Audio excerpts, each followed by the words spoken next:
tear, it falls and hits the ground. A tree, it falls without a sound. A bird, it calls and sends you home. A man, he sits in the cold all alone.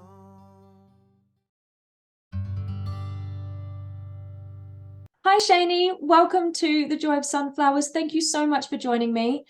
Please tell everyone a little bit about yourself. Yes. So I actually live in the United States. I reside in Georgia.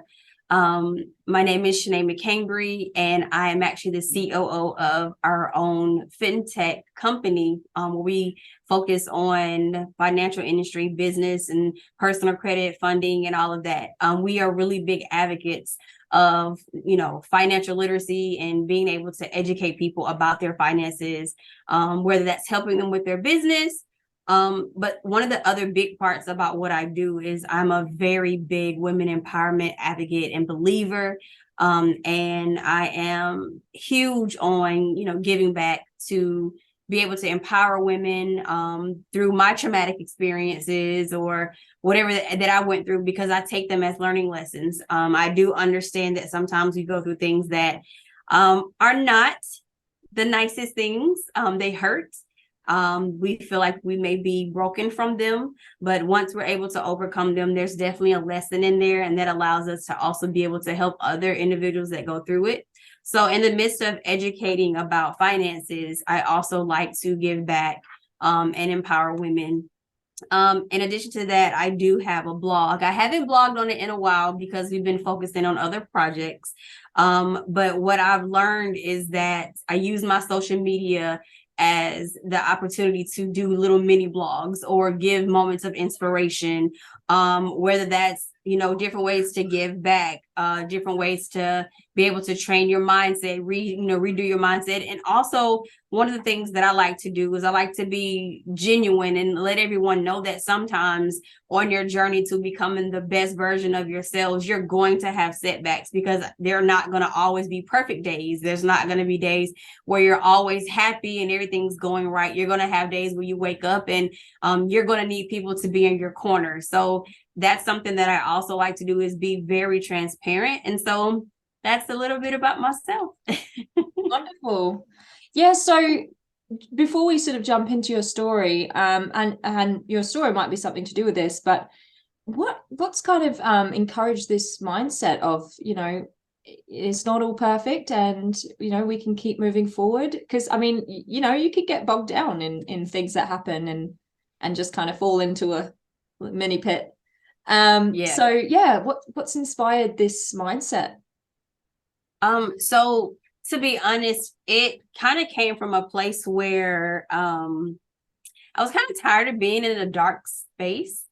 And what I realized is that even though I felt as if I was continuously having or taking hit after hit, or having moments where I was just like, why me? What I realized is that as I began to really focus on those, I was not able to really, I guess, embrace the good things that were happening in my life. I got to a point in my life where I felt like, you know what, nothing good is going to happen to me. And if something good does happen, like, bad is definitely right around the corner. So I was terrified to really be excited about good things that were happening, because I'm like, if I get so happy about this amazing thing that's happening, oh, it's just bad is definitely going to come. It's coming. And so what I realized is that because I was already thinking negatively, when those moments did come, it was so much harder to overcome. And then, if I can be honest, I began to surround myself around people that allowed me to be myself, but also were there to lift me up in my moments. And I realized that there were so much, not easy, because it's not easy to kind of come out of those spaces, but it was easier to be able to transition when they came. So I would just say that I was tired. It's heavy being in that space all the time. And sometimes you feel alone in those spaces. And I just had to get out of it, because I had a lot of people that were counting on me. And I realized that when I did it for the people who were counting on me, I also realized that I was counting on myself. And then that also helped me to kind of transition from being in the dark per se, because I felt like it was always dark. But I had to, because it was a very heavy and just miserable place to be, honestly speaking. I like that you said you realized you needed to be there for yourself. That is something that I think a lot of us don't really consider, how much we actually need ourselves as well. Like, I mean, we're sitting there, you know, and we're looking in the mirror, but yeah, we just don't think about, oh, I need myself to be a certain way. And the thing about that is, it's easier for me. I'm not sure, but for me, it's easier to be there for other people. And then when it's like, all right, Shanee, what do you need? It's like, I don't know, you know, and because you think about so many others first, you know, but just having to take that time and like make it a priority to say, okay, well, Shanee needs this, or I need this. That is a little hard. You have to kind of, if you're not used to doing it, you kind of have to learn to do that. But yeah, it's super important, super important. It's a big part of being a mother as well, because obviously, like, you know, you put your kids first, you put others first. And I mean, if you're in the loss space and you've been through infertility and it just hasn't happened, then, you know, you have that motherly instinct of wanting to take care of someone and then know where to place it. And Yep. a lot of the time the man's not like feeling the same way as you, so you don't have them to do it for. I think that's part of the issue. I think that's part of the reason why we get so annoyed at them. It's like, no, I need something to take care of. I could take care of you, but you don't need to be taken care of. Right. Yeah. No, we need it. We need to be taken care of. We don't take care of ourselves. We're like, who needs taking care of? I need to be a mum. Which one? Yeah. Right. But yeah, okay, so let's dive into your story and sort of, yeah, how you're here and why you're here. And starting from sort of, did you always know you wanted kids, or was it something that kind of became a goal? So when I was younger, you kind of have this idea of, you know, I'm going to go to school, then I'm going to go to college, and then I'm going to get married, then I'm going to have kids. And it's kind of like I guess the set standard of what you have in your mind, what you want to do. I've always said I wanted to have I had at least one. You know, some people are like, oh, I gotta have 5. I was like, no, if I just have one, I'm okay. I wouldn't want just one. I would like for them to have a sibling, but if I just have one, I'm okay. I did have goals of like wanting to at least be established and have traveled, and then decide at that point, you know, to have kids.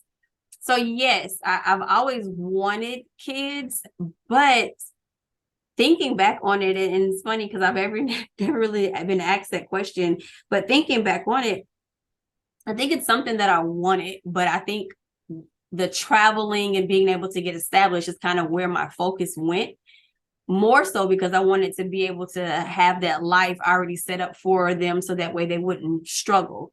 I didn't necessarily have like the roughest childhood growing up, but I also didn't grow up with a lot of money. And so I understood the struggle. And so I wanted to make sure that when I did have children, I wouldn't have to struggle per se financially. So it kind of was like, yeah, I want kids, but I want to make sure I have everything kind of like solid before I have kids. So yeah.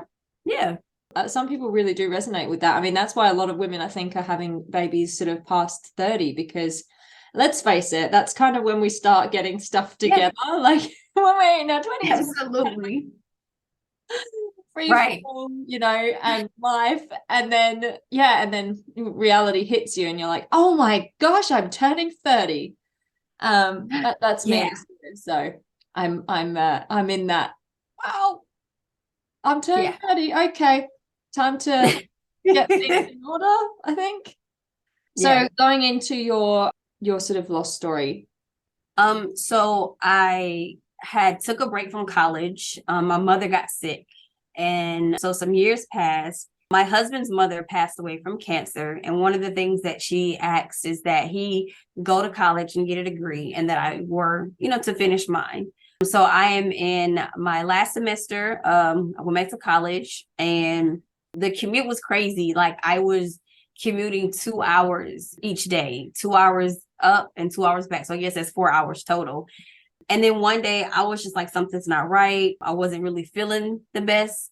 And so I just randomly took a test. Like, I didn't think it was going to say I was pregnant, but I was like, hey, let me just single that out. And it came up positive, and it was like pregnant. So I took the one that it actually says the word pregnant. I was like, no, that can't be right. So I took another one, and it was like fast pregnant. So I was like, wow. So fast forward, that was one of the things that I told my mother for Mother's Day. That was her gift. I let her know she was going to be a grandmother. So we were super excited. And the crazy part about it, well, no, it wasn't for Mother's Day. Let me take that back. It was, I forgot what holiday, but it was just, we just randomly decided to tell her. And so I was driving back and forth, and my mother was like, I think, this may be too much on you. And I'm like, no, I got it. I'm just driving. I'm not lifting anything. And one night I was sleeping like a normal night. Nothing happened. Like, I didn't lift anything. I didn't fall. Like, it was just a normal day. I went to bed like normal, preparing to get up for the next day. And I was sleeping, and this sharpest pain just kind of woke me up out of my sleep. And I sat up in the bed, and I told my husband, I was like, I have this pain. I was like, I've never felt this before. Something's not right. But it kind of went away. And so I kind of sat there for a second, and then it came back again. But this time it like made me double over, and I was like, something's not right. And I went to the restroom, and there was a little bit of spotting. So of course, you immediately freak out at that point because you see blood. We go to the emergency room.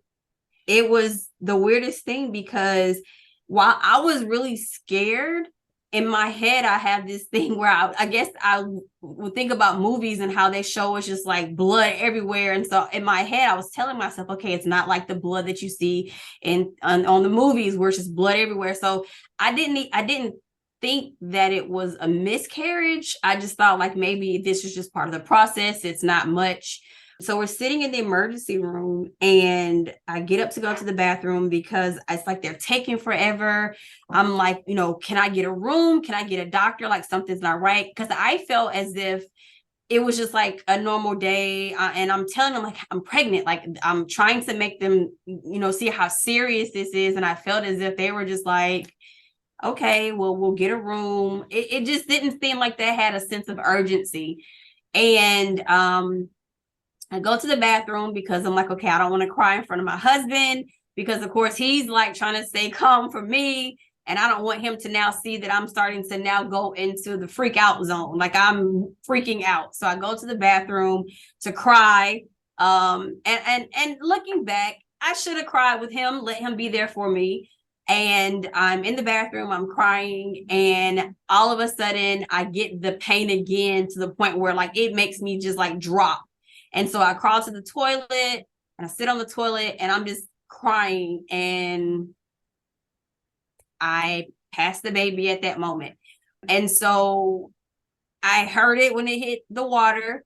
And at that point, I was just frozen, because I knew what had happened. But I think I was in that mindset of, this can't be happening. Like, this is not what's happening. And so I kind of sat there for a second, and you go into the whole thing where you're like, praying, like, please, Lord, don't let this be what I think it is. So I lean up and I look down, and I see it in the sack, in the blood and everything in the water. And I just screamed. So that's the best way I could. So they rush into the bathroom. They take it out. Of course, at this point, they take me, to a room, and it's gone. And so it's not like, and at that point it was just like, I know that this is something that the medical field deals with on a daily basis, like just traumatic things happening. But I felt that the there wasn't any consoling that was happening. It was just like, okay, ma'am, yeah, you had a miscarriage. At this point, we're going to make sure that everything's, out of you. And it was just like so matter of fact. They were in, they were out, they checked me and sent me home. That was it. No, here's grief support. Do you have any questions about this? It was just like, when I've told my story before, I said the way they treated me was like I had a cut on my arm. They bandaged me up. Here's your medicine. Here's your discharge papers. You're free to go home. That's how I felt. So that's yeah. And I of course had to let my because I was going to school to be a teacher, and so I had to let them know that I wasn't going to be coming into school teaching because I was going through it. I had the best teacher that I was working with. She was like, take your time. I know if you miss X amount of days, they can kick you out of the program, but I'm not going to do. I mean, so she was very supportive. It made me feel good. And then she said, well, if you also need to come back sooner so that way your mind can be off of it, I'm here, and I did take a few days off and I went straight. I think I took maybe 3 days off for school and went straight back in because I needed to get up and go. But I didn't grieve. I went into a period where I blame myself. I went into, what did I do wrong? Were there signs that I didn't notice? So I was in that phase of beating myself up. Then I would probably say so I had the miscarriage on October 13th. Had no idea that October was specifically for infant loss. So, and then the 15th is the specific day for it. And I did not know that until the next year, when I posted up that I had the miscarriage. And I was like, a year ago, I lost my first child. And then somebody let me know, and I looked it up, and I was like, wow, this is very common. And not that it immediately made me feel like it wasn't my fault, because I think for me personally, I think I didn't begin the grieving process until maybe, let's say I had the miscarriage in October, and then I ended up finding out I was pregnant right before Mother's Day the following year with my 13-year-old now. And I think that October I had the miscarriage. I cried and everything, but I didn't start my grieving process until like maybe about January of the next year. And out of nowhere, it was I just could not control it. I cried, I sobbed, I couldn't get out of the bed. So it was like I was reliving that moment all over again. And I think at that point is when I kind of started to face the fact that it happened. And, I think what made me okay was that it happened, and I have the right to grieve when and how I want to. I have the right to understand that I'm going to have those moments. I still have moments to this day, and that was in 2008. And it's okay to have those moments because that was my baby. That is my baby, and what started that process was someone that I know ended up having a miscarriage, and she came to me and she was like, I need your help.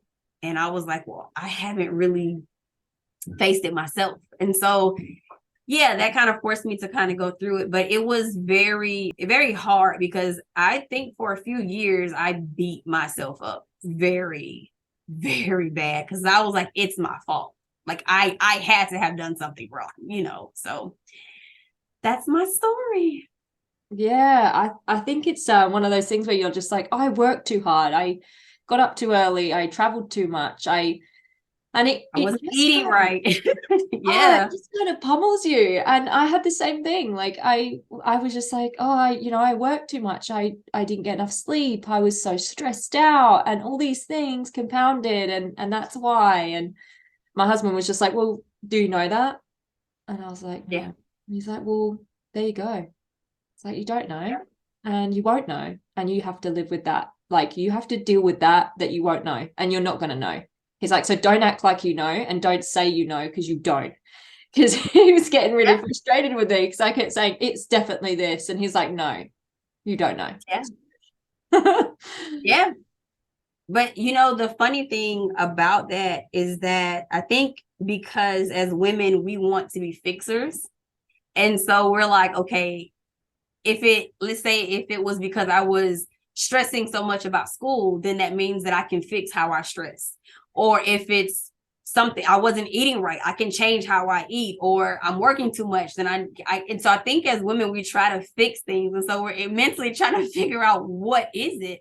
And what happened when I found out I was pregnant, and I wasn't even trying, honestly, because I didn't think that I was in that space, because when I found out I was pregnant again, then I went into, okay, be super careful. Like anything that I felt was like, do I go to the doctor? Because now you're paranoid about, okay, I'm pregnant again, what's going to happen? And so when I went to the doctor and she was telling me different things, and she was saying that one of the things that she noticed was that my lining was thin, and she had a feeling that it was due to me being on birth control for so long. And then I was like, okay, so it is my fault. I stayed on birth control too long. So I was like, okay, yeah, I stayed on birth control too long, and my lining was so thin that it couldn't hold the baby. And so I was like, yep, I knew that's what it was. And then my husband did exactly what your husband did and was like, but do you know that?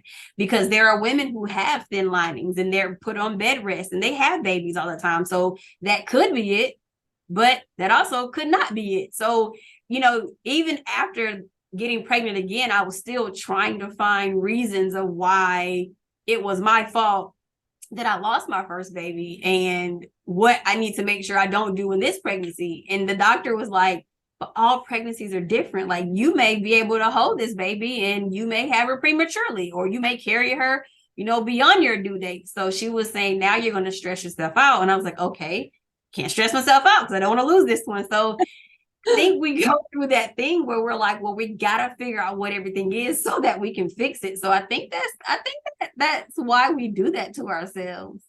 Yeah, it's taking back that control. Yeah.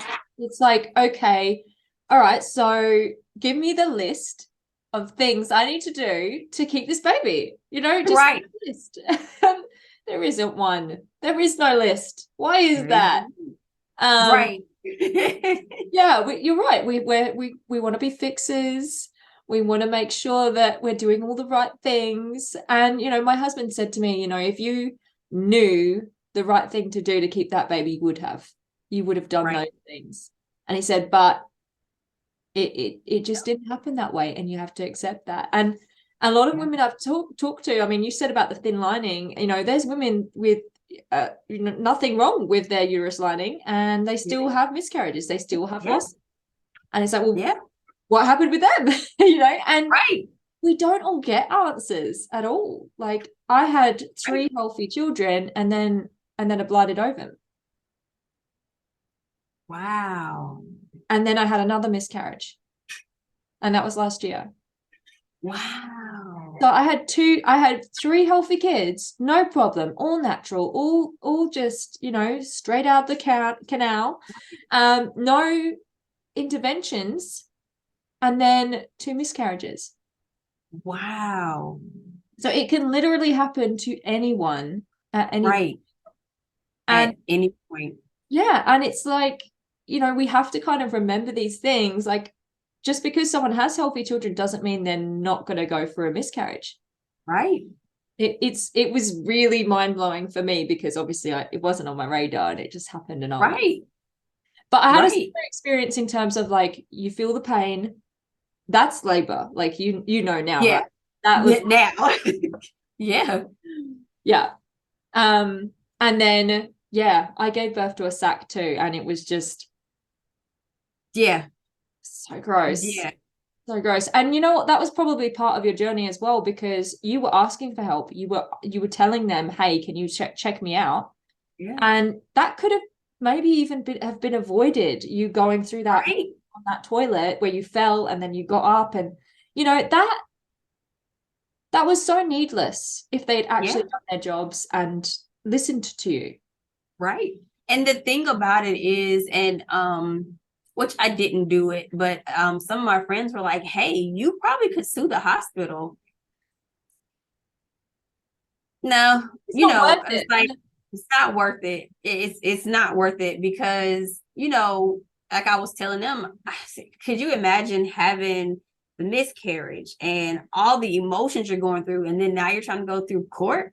I mean, I feel like if, something else may have happened, or, I just, I went through that. I was like, if you would have just, before I left the hospital, I was like, if you would have listened to me, if you could have got me in and had me on the bed and checked me and saw that I was going through labor, you could have done something to stop labor. I was, I went through that, and I said it, and like the lady was saying, she was like, well, we didn't have a room. And I was like, no, so when she was saying we didn't have a room, and she was saying that something else she had said, I can't remember. And I was like, even if I did sue, they're going to say they didn't have a room, and then that's wasted money, and how do we know if they had a room? We don't know. We weren't back there. So, I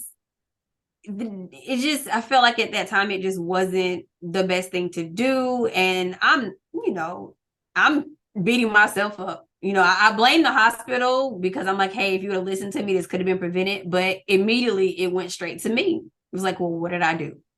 So, and fortunately, I was able to have 2 more pregnancies. I had 2 girls, and it, like you said, it's wild. You gave birth to 3, and then you had 2. I had my first was a miscarriage, and then I had 2.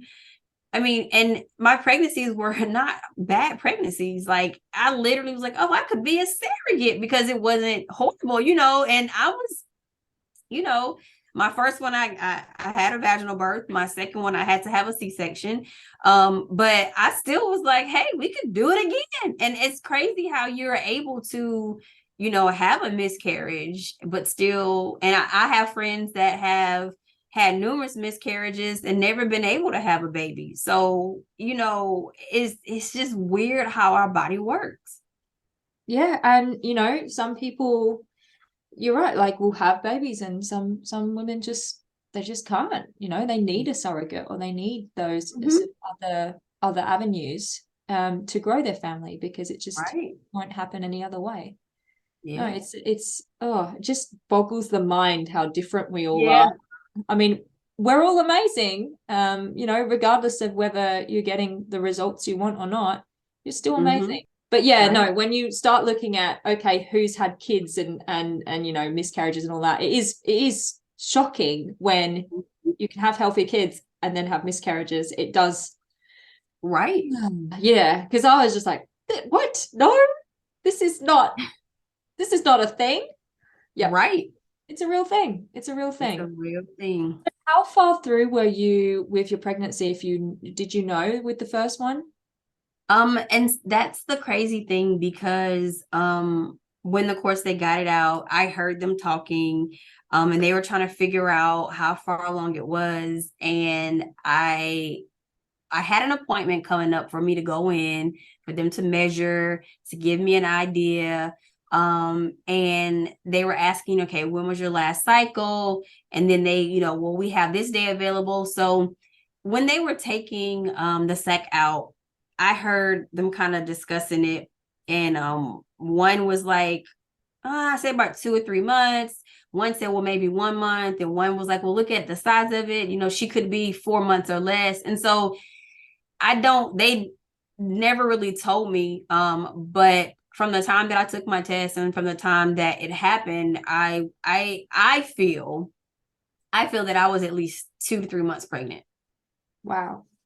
Yeah, I feel that I was that far along, and it could be my mind playing tricks on me, but I feel like I didn't see an embryo. I feel like I saw like something that had already began to form. It wasn't just a sac. And maybe it was because I wanted to say, okay, it's a baby, but I really truly feel like I had begun to see the forming of the baby. So, I mean, I think like the person said, maybe 4 months and under. I don't think it was like weeks, because it wasn't small. Yeah. My husband was like, well, maybe it was a month. I think he was trying to say that, so that way it was kind of as fresh, because maybe if it was further along and developed, then he was thinking maybe that would lessen the hurt. But like I explained to him, that whether you had just found out and you were like 3 days pregnant or you were having a stillborn, like you begin to make that connection and you know that you're pregnant. You know, having the baby in your arms definitely will probably hurt more because it's an actual baby and you're holding it. But like I told him, I said, a miscarriage, it hurts regardless, you know, whether you just found out and then you miscarry same day, you know, or you've been pregnant for months, you know, and like you have the baby room all set up and then something happens, like it's gonna hurt regardless. So I think that I was at least 2-3 months. Yeah, well, with my blooded ovum thing, I wasn't gonna go to the doctors at all. I would have been around sort of 6 weeks, and I sort of knew because I sort of timed things. Mhm. And I went in for a check because I had bled on my birthday, or just sort of spotted. I cried. I was like, this is it. This is the end. This is, the baby's gone. But my mom and my husband were like, no, women bleed on their, you know, when they're pregnant sometimes. And so I was just like, okay, so things could be fine. And I sort of left it for a couple of days and then I booked an appointment. But when I went in and they had a look, they just saw this egg. And I was like, okay, so, you know, what do we do from here, basically? And they were just like, well, come back in next week because the baby could still be there. It's just too small to see. Right. And yeah, and then obviously I did, and they said blighted ovum. And I was just like, what the is a blighted ovum? Right. And basically it can form still, or it could like partially form, or sort of egg meets sperm, but then, you know, it's sort of the egg forms and everything forms inside, but the baby doesn't form. So it's form. so it's still there, like it's still a thing, like Right. it's very tiny, but it doesn't go anywhere. Development, right. Yeah. And see, I wish they would have done something like that with me, but they didn't. They literally just took it away. I mean, it was weird. And I don't know if it was because it was, well, no, because medical, they're advanced. I wish they would have done, you know, like you like actually like kind of told me that. But well, I mean, I had the ultrasound at 6 weeks, so they saw. Oh yeah. Yeah, so Right. I didn't actually give birth to the egg yet. That took ages. Oh. Yeah, so I was 6 weeks when I found out that, you know, something wasn't quite okay. Right. 7 weeks when they said there's definitely no baby in here. Like it's not, like if it's there, it's not growing, you know. Right. So they said, you know, it was there, it's there. It was really weird how they were sort of saying it, but they said like it's not growing anymore, like it's not forming, but the egg is. So the sac can continue to grow even though there's the no baby. Wow. So I continued to feel sick. I continued to go through all the morning sickness. I continued just like normal. And I was like, this is insane. I'm not pregnant anymore.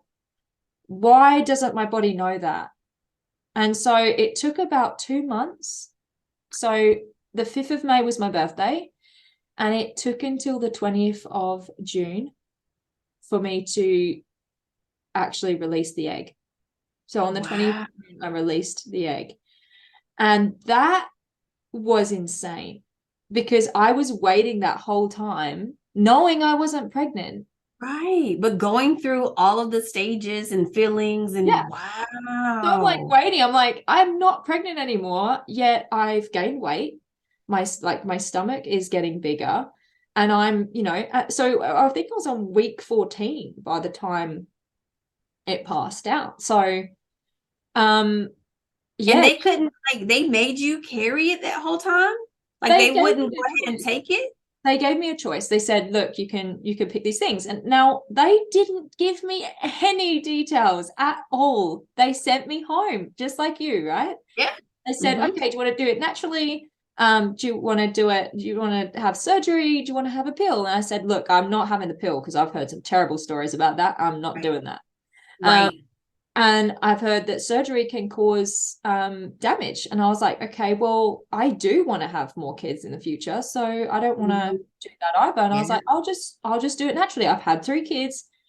my body hopefully will work it out. And I said, how long, will it take, sort of thing? And they said, oh, it should just take, a couple of weeks for your body to work it out. And so I was like, okay. And I was thinking, yeah, I can deal with that. Right. It took so long. It was ridiculous. Right. And yeah, and when I finally, had the egg thing, it was like giving birth to like a lemon or a mango. Like that's what it, like in size wise, that's what it looked like. Right. It was awful. And no one explains any of that to you. Just like you go in the hospital and they didn't say, like they didn't, they did not do anything. They just went, yeah, no worries, you're good to go home and do that. It's just like a heavy period. Yeah. It's crazy how they just.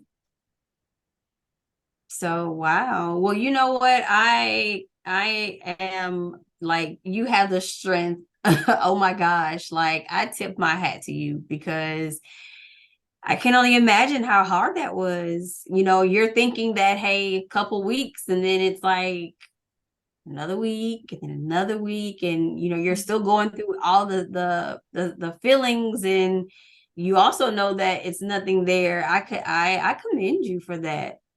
It was weird. I think I held on for so long, because I was like, oh well, surely it's gonna be finished now, or surely nothing's gonna, because there was points where I was bleeding on and off, and I was like, oh well, maybe it's done, maybe it's over. Right. And then the pain started, and I've had 3 kids, so I knew. I was like, this is ridiculous. I was like, are you kidding me? I was just like, I'm going into labor, what? Right. That was something I was going to ask you as well. Like, did they say anything about postpartum care at all? Wow. Nope. Only thing they told me was that, it happened. I need to make sure that I get rest.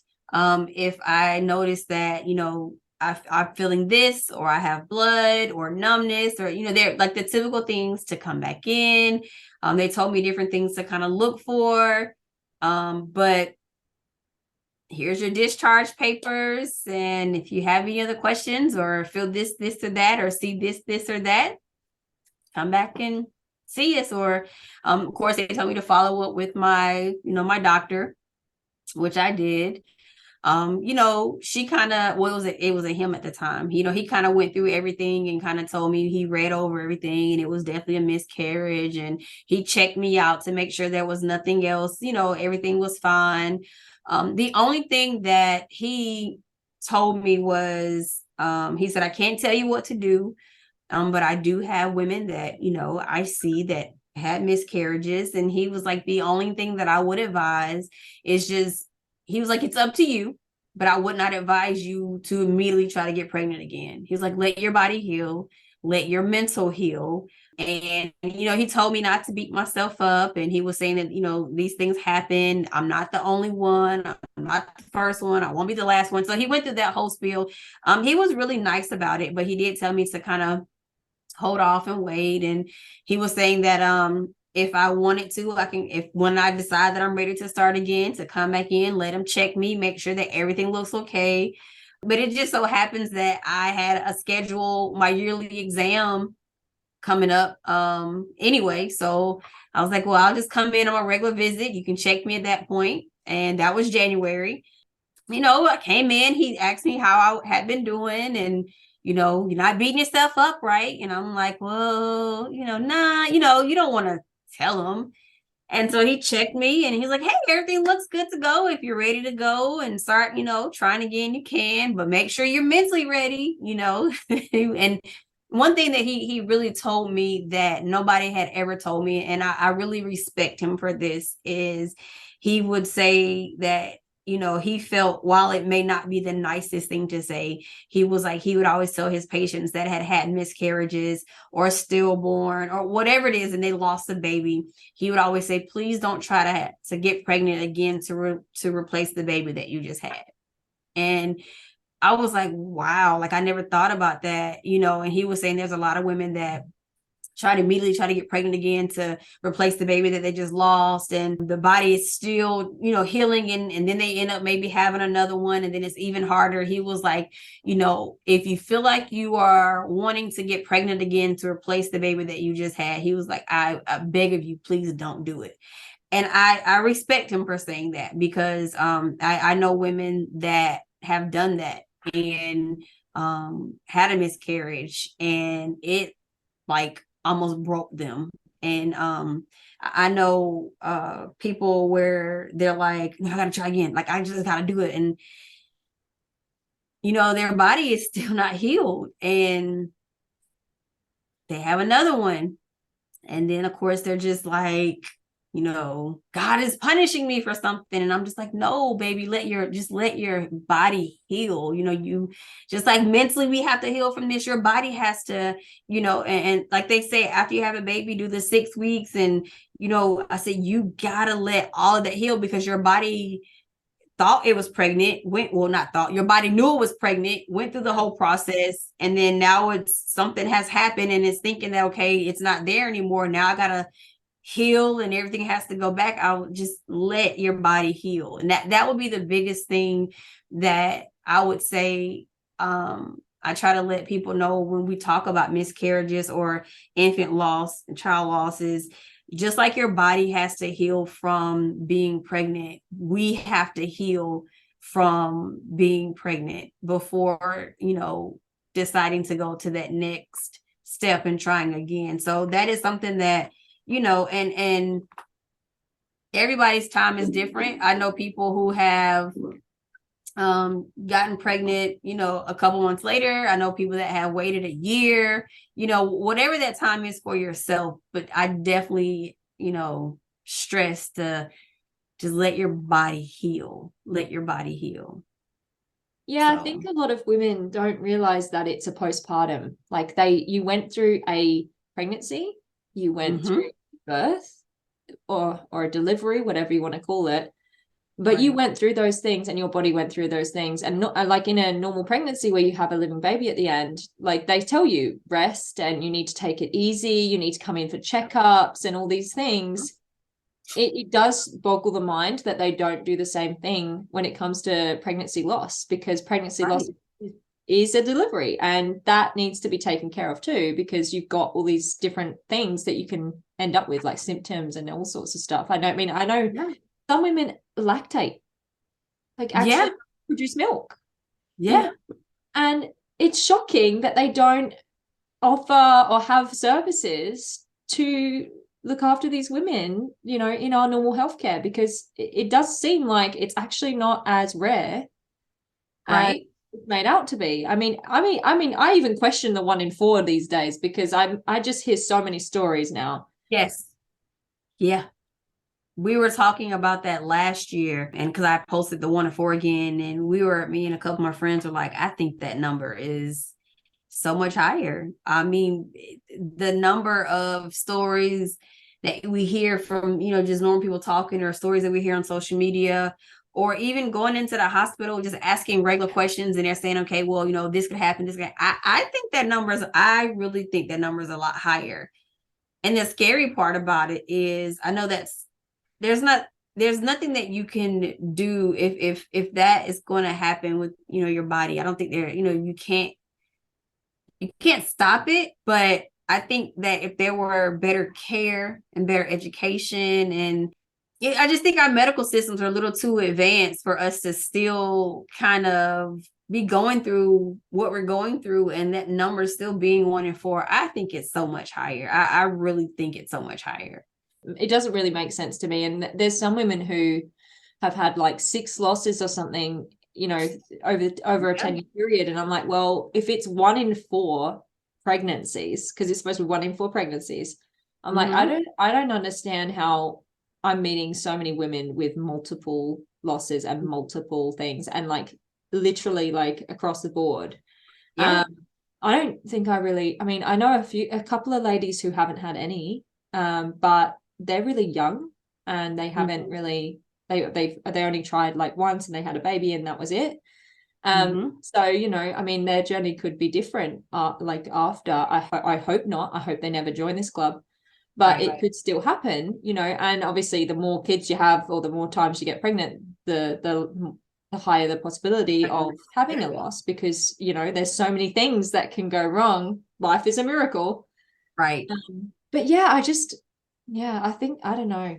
I do question it. I'm glad I'm not the only one that questions it. It's horrible to think of, but it's like, it doesn't make sense to me that there's so many women. And whenever anyone shares their story, there's like a whole heap of women that come forward and they're like, yeah, I had the same thing happen. Yeah, I've been through that. I know what you're talking about.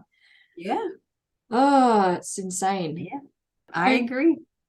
So with your loss, how did your husband, I mean, because you sort of mentioned that he sort of was like, oh, you know, with the loss, what about it, sort of thing, and you're just like, no, it hurts no matter when, and you know, don't try and make it better, it's horrible, right? Well, how did that play out? Like, how was he kind of in the process?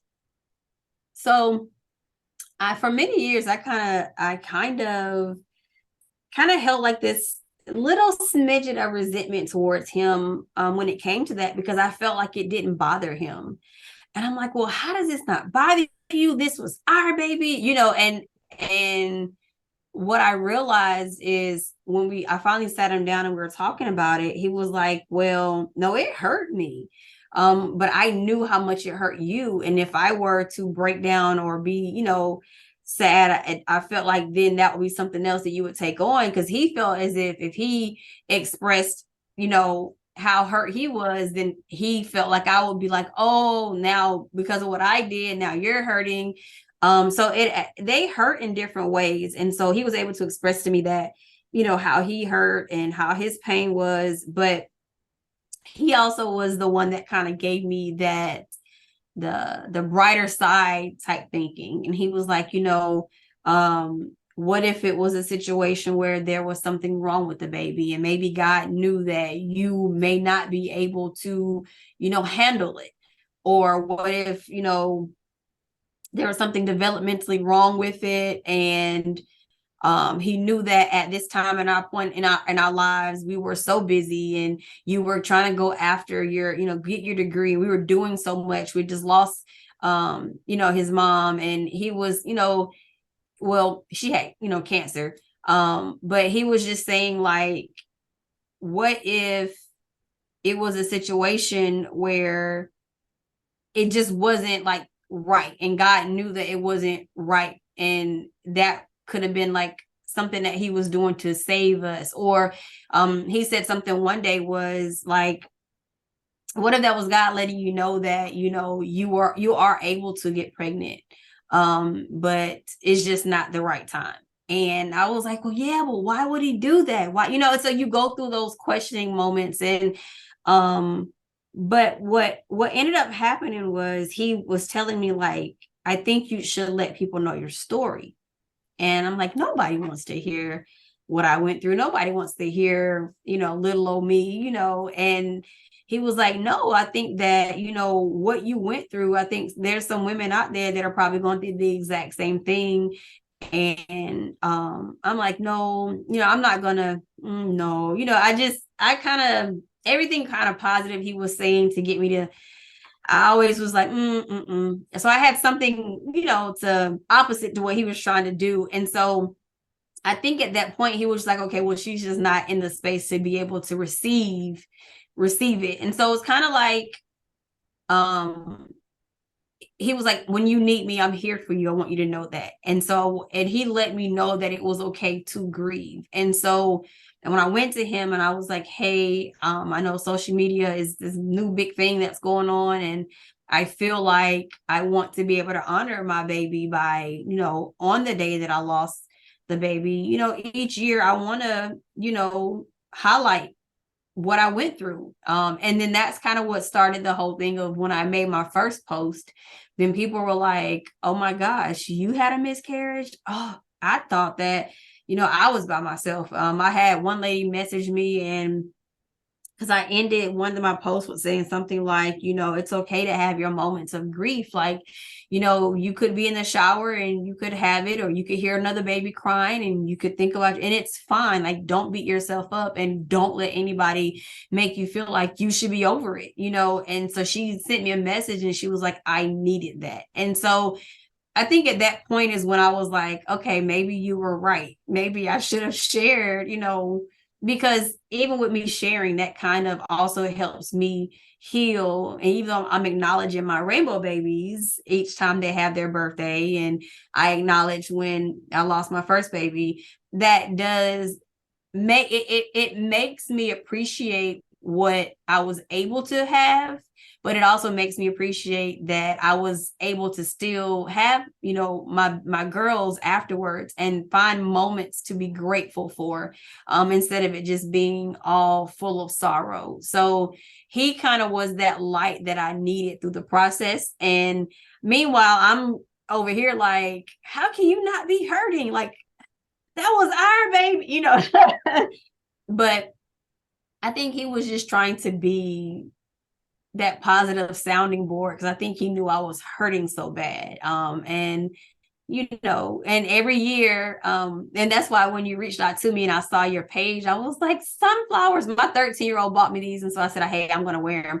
So every year he gets me sunflowers on October 13th, and so that's kind of become like the ritual, because it's my favorite flower. And so he kind of does that. So he was telling me that, and that lets me know that he remembers that day, because it was something special to him. So he was that positive light that I needed. And he was kind of handling it in his own way. And I never knew that he was hurting, but he was so busy looking out for me. Meanwhile, I'm over here like, give me some emotions. But yeah, so it's definitely different because we carry the baby, but they still hurt. Yeah, I feel like they get over it a lot easier, but I don't know. I think a good takeaway from that story is just ask your husband, talk to him, because the sooner you do, maybe the better you'll feel, because you'll understand his perspective and whether he's actually feeling what you're feeling or not. Because you might feel the same way and think, oh, he doesn't care, but he does, and he's going through it too, and maybe he's not. But either way, you can kind of work from there and have that understanding. Because my husband, he was like, I didn't feel the loss, he said, but I don't want you to hurt. Like, it hurts me to see you hurting, and I want to be there for you, but I can't be there for you in the way of like crying and sitting with you and like being upset with you, but I can be there and hold you while you cry. So that's what he did. But I think, a lot of the time, I think our husbands can be that light and that sort of brightness that we need. And my husband actually said the same thing as your husband, and said, what if something was wrong with the baby? God could have just, helped us, blessed us with not having to face a decision, later down the line, and not have to put our living children through that. He's like, so, that could have been a blessing. And he said, and the other thing is that, it could have been chromosomal. It could have been something really random that just, happened. So, I think they can really be like a bright light in the dark. So, he asked me, we were watching something on TV, and the lady had to make I can't remember what was wrong with the pregnancy, but she had to make the decision on whether she needed to terminate the pregnancy, or if she went through it, it would kill her. And so he was saying, like, well, what if God was kind of keeping you from making that decision? Like, could you imagine having to make that decision? And I was like, I couldn't imagine being in that space of having to do that, and so I was like, it's so many reasons why, the miscarriage happened that are out of our control. And I just had to come to not that it's easy, because sometimes I still sit there and wonder, like, well, was it really me? Because you still have those. And to be honest, I have those moments where I'm like, well, was it a girl? Was it a boy? You know, so because when I met my husband, he had already had a son. And so but we raised him as, you know, like he was my own, like that's my son. But I actually birthed two daughters. And so I was like, well, what if that was the boy, like that I was going to carry? And so you go through all those things. And he was like, but could you have made a decision to terminate that pregnancy or risk your life? Or, you know, could you know, I was like, man, I don't even know if I don't know if I could. And he was like, well, what if it was God keeping you from making that decision because he knows how hard that decision would have been for you? And I'm like, you know, it's so many different things. And so while it's hard not trying to figure out the reason why it happened, there are also other ways that we could all say, okay, well, what if that was God, or, you know, whoever's watching, whoever you call your spiritual higher, you know, that you believe in, what if it was them keeping you from having to make those kind of tough decisions? Or what if it would have put your life in jeopardy? Or if it was like, you know, you wouldn't have been able to have any more after that if you would have continued with that pregnancy. So while it hurts, it also may be something better for us that we may not even know about. And I kind of try to tell myself that to make it kind of be okay. Yeah, I think it does help when we tell ourselves these things, because otherwise we'll kind of just fall into that spiral of thought that can kind of, bury us. But yeah, I was actually going to say we do have a speaker who was faced with that decision. Oh, wow. Whether, you know, they were like, look, you're, you know, if you carry on, you know, you're probably going to die. Your chances are very bad. Like most women that have your situation don't make it, don't live. And she is one of 21 women in the world with cystic fibrosis who survived pregnancy. Wow. Yeah. It's that amazing. is amazing. Yeah. Wow. She has a 7-year-old son right now. Oh. And she's still. So she made the decision to go through. Huh? She made the decision to go through with the pregnancy, and he's 7. Wow. Yeah. And she's 33, and they said that she wouldn't live that long either. And so she's just defied the odds the whole time. Well, look at that. Wow, that is amazing. It gives me chills. Yeah, but one of 21. So it's, you know, right. You wouldn't want to be faced with that decision. Right. And it's amazing that she's here. And she was like, never again. I'm not going to do it again. I'm so grateful I got to do it once. You know, I'm never going to do that again. You know, and her husband was like, yeah, like, don't do that again. But he was just grateful. He was just like, you know, your decision, honey. Like, I've already had so long with you. We didn't know that we'd get this long. And you can go ahead and have that baby if you really want to. I'll be here for you regardless. And whatever happens. But yeah, they had it, and 7, and no, it's beautiful. And there are so many amazing stories like that. But yeah, there are also so many sad stories where things didn't, you know, go well. So yeah, if we get saved from making those decisions, I think that's a blessing. Yeah. I mean, obviously we're not going to look at our losses as blessings, but but yeah, and I'm also a Christian, so I believe in God as well. So for me, it was quite an ordeal to get through that time. And I'm sure you've had a go at God, because most of us have. Yeah. But apparently we're allowed to. So I was like, oh, cool, I want to do that. But thank you so much for speaking with me. Is there anything that you wanted to say to anyone who's listening, you know, that's maybe in this season right now? Is there any advice or anything you want to kind of leave them with? Yes. There is something through my journey. What I realized is that it's hard going through this. And I know I went through a phase of where I didn't feel worthy of even trying to have another baby, I felt like damaged goods. I felt like I had the moments where I felt like I was being punished. I felt as if it was like, okay, well, maybe I wasn't meant to be a mother and I just want to have this dream of being a mother. I went through it all. And I just want whoever has went through it, whether it was earlier in your pregnancy, later in your pregnancy, your first one, or your third one, that doesn't diminish your worth. That doesn't diminish the light that we have inside of us. That just basically makes our story a little bit more stronger. That makes us our strength a little bit more deeper. And that allows us to be able to help and be there for others, because maybe your reasoning is to be able to help someone in need that went through it. And I realized that through all of this and through me going through that journey, and it's a roller coaster, and you have ups and you have downs, and whether you were able to have kids after this or not, or you're in your situation, you had kids first and then you had your miscarriage.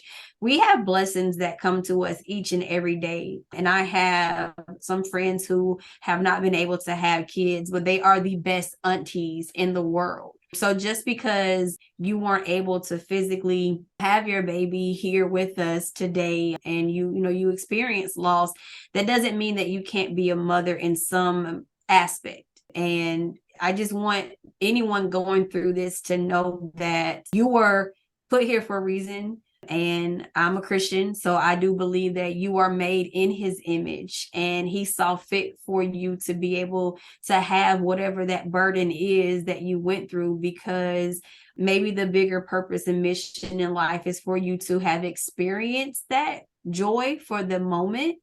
And that allows you to be able to spread that joy somewhere else. And so, like I keep saying, have your moments where you are sad and you are grieving, but also continue to recognize that you are just amazing, and we have amazing bodies. We go through amazing things. And, just because you did lose your baby or babies, that does not diminish your worth. And we're just very amazing creatures. And so I just want that, because I did feel damaged and very worthless because of that. And I don't want anybody to ever feel like that, because it's not a good feeling. Don't let that dim your lights. And, we can find ways to, have joy through this process.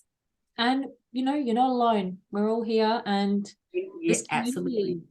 This community just loves each other. We're here. We're here to be a shoulder. And if you like talking to strangers, I'm sure one of us will be like, yeah, okay, talk to me. Yeah.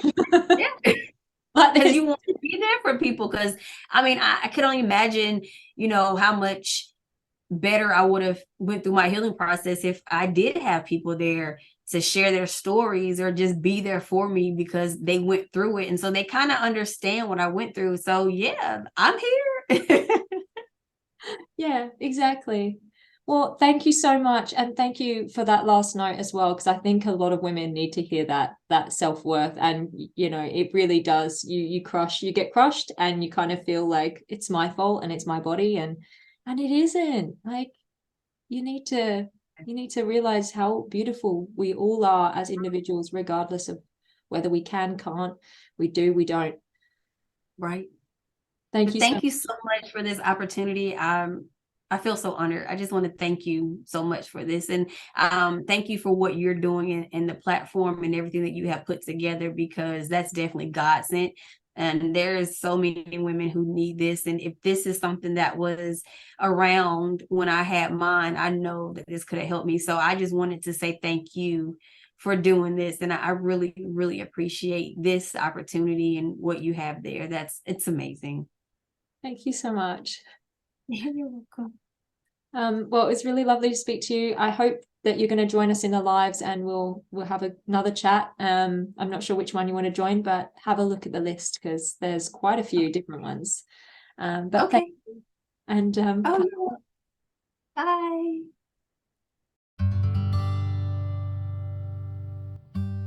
Please note that all speakers, including experts and professionals, express information, views, and opinions that should not be used to diagnose, treat, cure, or prevent any medical conditions. If you have a medical issue, please consult a qualified professional. Speakers voice their own views, opinions, and conclusions, and they may not reflect the views, opinions, and conclusions of other speakers. Ella Rose, The Joy of Sunflowers, and its sponsors may not endorse all or any of the views, opinions, or conclusions expressed.